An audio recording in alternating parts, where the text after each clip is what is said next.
నమస్తే, నేను మీ రేవంత్ చలమల. సో ఒకసారి మార్కెట్ అప్డేట్ ఏంటో చూద్దాము.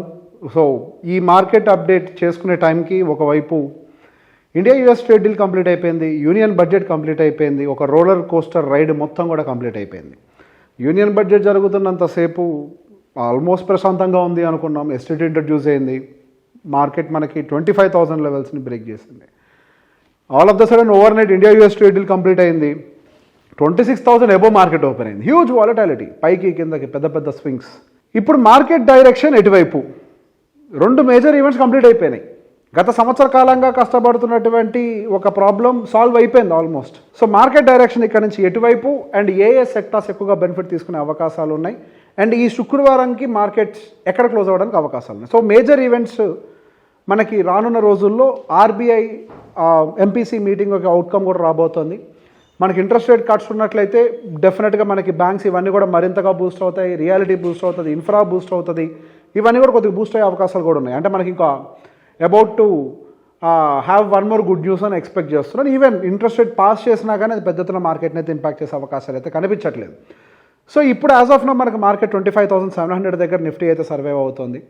సో 25,500 మనకి బేస్ సపోర్ట్గా ఫామ్ చేయడానికి there are very high probabilities. So ఈరోజు మార్కెట్ మనకి 26,200 ఆ లెవెల్లో గ్యాప్ అప్ అయినప్పటికీ అక్కడి నుంచి కొద్దిగా సెల్ ఆఫ్ అయితే చూసాం. సో యూజువల్లీ మనకి మార్కెట్లో ఒక 4% ఆ రేంజ్లో కనుక గ్యాప్ అప్ అయితే యూజువల్గా సెల్ ఆఫ్ వస్తుంది. గ్యాప్ డౌన్ అట్లయినా కానీ మళ్ళీ బై బ్యాక్ వస్తుంది, అంటే దాన్ని రీట్రేస్మెంట్ అని అంటాం.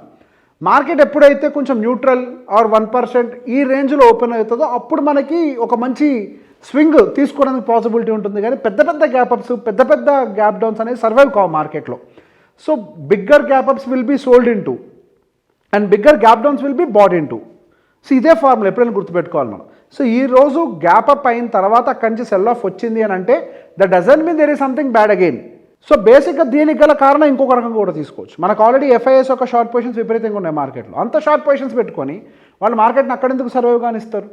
So that is definitely not possible. At the same time ఈరోజు ఎక్స్పైరీ, అటు ఎఫ్ఐఎస్ ఉంటారు, పెద్ద పెద్ద ప్రొప్రైటరీ ట్రేడర్స్ ఉంటారు, పొజిషన్స్ తీసుకొని వీళ్ళందరూ ఎందుకు సర్వైవ్ కానిస్తారు మార్కెట్ 26,000 అబోవ్? ప్రాక్టికల్లీ స్పీకింగ్ డెఫినెట్గా అది సాధ్యం కాదు కదా.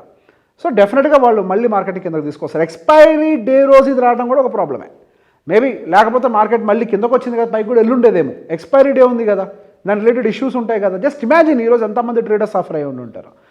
But we can't do anything. Even నేను కూడా సఫర్ అయ్యాను. ఈవెన్ నేను కూడా డెఫినెట్గా ఈ గ్యాప్ అప్లు ఇవన్నీ ఎవరు ఊహిస్తారో ఓవర్ నైట్ న్యూస్లో, దట్స్ ఓకే.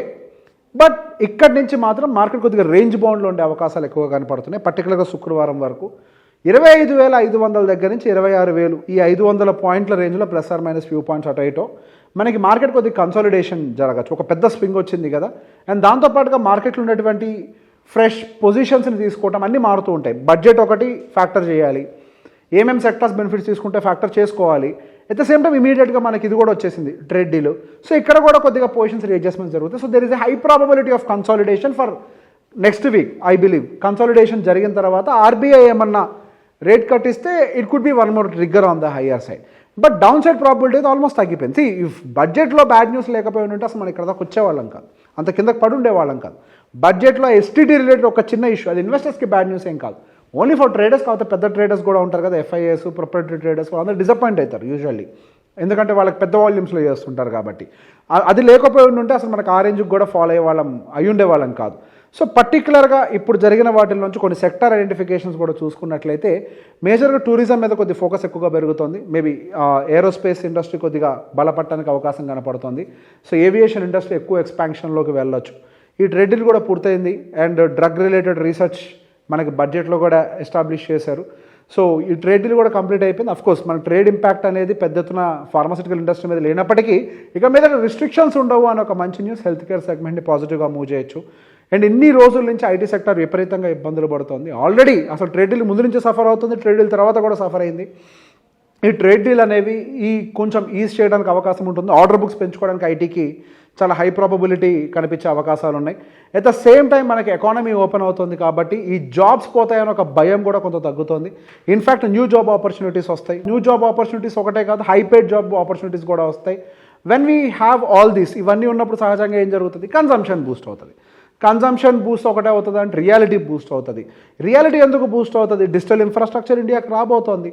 సో దానికి చాలా ఇన్ఫ్రాస్ట్రక్చర్ మూమెంటం జరగబోతుంది. Reality will pick up. అదొకటేనా? మంచి జాబ్స్ వస్తే ఏమవుతుంది? డెఫినెట్గా మళ్ళీ కొత్త అపార్ట్మెంట్లు కొంటూ ఉంటారు. రియల్ ఎస్టేట్ బూస్ట్ ఇదంతా కూడా. మళ్ళీ వాటన్నిటికీ లోన్లు ఇవ్వాలి కదా. బ్యాంకింగ్ బూస్ట్ ఇవన్నీ జరిగాయి. ఇవన్నీ రియాలిటీ బూస్ట్ అయింది, బ్యాంకింగ్ బూస్ట్ అయింది, ఐటీ కొద్దిగా బూస్ట్ అయింది, ఇన్ఫ్రా బూస్ట్ అయింది. ఎఫ్ఎంసీజీ ఆల్రెడీ కొద్దిగా స్టేబుల్గా ఉంది కాబట్టి పెద్ద ఎత్తున రికవరీ రాలేదు. అంటే it is not nowhere related to FMCG sector, but going further FMCG will also participate from here. So going further broader Indian economy is looking very glorious.